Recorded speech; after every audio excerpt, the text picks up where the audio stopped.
जो बिना काम करे थक जाए वह बेटी, और जो काम करके भी ना थके वह बहू होती है। फर्क नहीं तो क्या है, एक बेटी और एक बहू में बहुत फर्क होता है। सास अपनी बेटी की बड़ी से बड़ी गलती को भी छुपा लेती है और अपनी बहू की छोटी से छोटी गलती को भी बढ़ा चढ़ा कर पड़ोसियों को सुनाती है। फर्क नहीं तो क्या है, बहू कोई खाने की चीज मांगे तो भूखे घर से आई है, लेकिन बेटी कोई खाने की चीज मांगे तो कहती है कि जी भर के खाया कर, यही तो उम्र है तेरे खाने पीने की। बहू के हिस्से में घर का सारा काम और जिम्मेदारियां आती हैं, लेकिन सलाह लेनी हो तो अपने बेटे से ही लेंगे।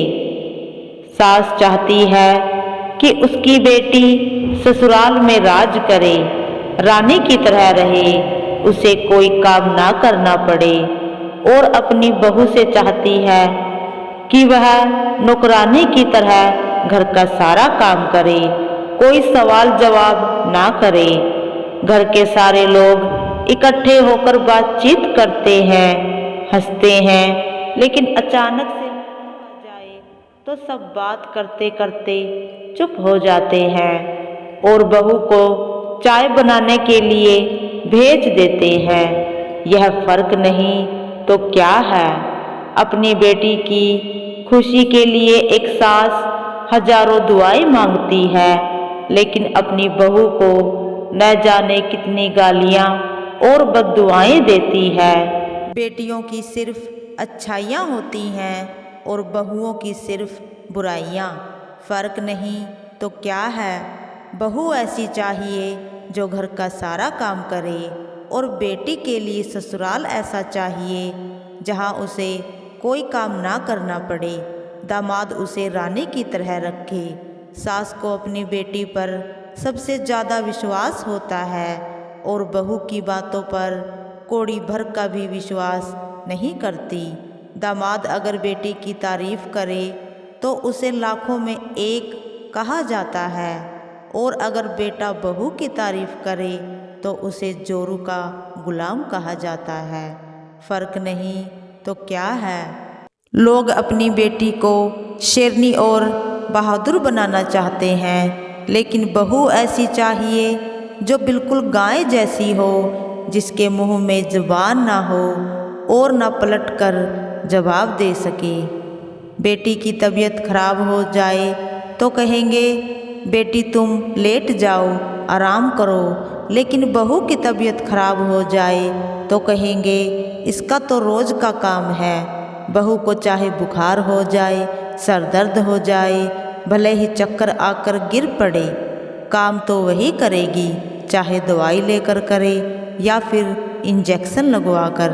बेटी के सारे शौक पूरे किए जाते हैं। अगर बहू कुछ ले आए तो यह फिजूल खर्च कहलाता है। ससुराल में एक बहू सबका ध्यान रखती है, चाहे परिवार में 2 हों या फिर 10 लोग, सबके काम करती है, सबकी बात सुनती है, लेकिन उसकी बात सुनने वाला उसके पति के सिवाय कोई नहीं होता। कई बार तो पति भी कलह की वजह से अपने परिवार की ही सुनता है। अगर मायके में उसके पति की अनबन हो जाए तो एक औरत अपने मायके में आना जाना छोड़ देती है, अपने बहन भाई से, अपने माता पिता से लड़ती है, यहाँ तक कि अपने मान सम्मान को भी भूल जाती है। उस मायके को भी छोड़ देती है जिस मायके में उसका बचपन बीतता है। किसके लिए? सिर्फ अपने पति के लिए। एक औरत अपने पति का साथ निभाती है, दुख हो या सुख उसके साथ खड़ी होती है, सबका गुस्सा सहन करती है, सबकी गालियां सुनती है। किस लिए? सिर्फ अपने पति के लिए। साल के 365 दिन में से एक भी दिन उसकी छुट्टी का नहीं आता, फिर भी परिवार वाले कहते हैं कि तू सारा दिन करती क्या है। सास यह बात कब समझेगी कि बुढ़ापे में सिर्फ बहू ही काम आएगी, बेटियां काम नहीं आएंगी। बेटियों से बात करके सास का सिर्फ मन भरता है, पेट तो फिर भी बहुएं ही भरती हैं। एक सास भी कभी बहू होती है, लेकिन जब उसकी बहू घर में आती है तो वह अपना समय भूल जाती है और उसके साथ वैसा ही व्यवहार करती है जैसा उसके साथ हुआ होता है। विदाई के समय कहते हैं कि हम आपकी बेटी को अपनी बेटी की तरह रखेंगे, लेकिन घर ले जाने के बाद ससुराल वाले यह तक भूल जाते हैं कि वह एक इंसान भी है। एक औरत में बहुत शक्ति होती है। औरत विद्या है, क्षमा है, ज्ञान के रूप में सरस्वती है, पाप धोने वाली गंगा है, पेट भरने वाली अन्नपूर्णा है। सबसे बड़ी बात कि वह घर की लक्ष्मी है। अगर यह रूठ जाए तो घर तहस नहस हो जाता है। लोग कहते हैं कि औरत की अक्ल उसके घुटनों में होती है, लेकिन लोग ये भूल जाते हैं कि उसके एक इशारे पर यही ज्ञानी लोग घुटनों के बल चलने लगते हैं। एक औरत को जो भी मिलता है, प्यार हो या सम्मान, दोस्ती हो या दुश्मनी, वह आपको उसका 10 गुना वापस देती है।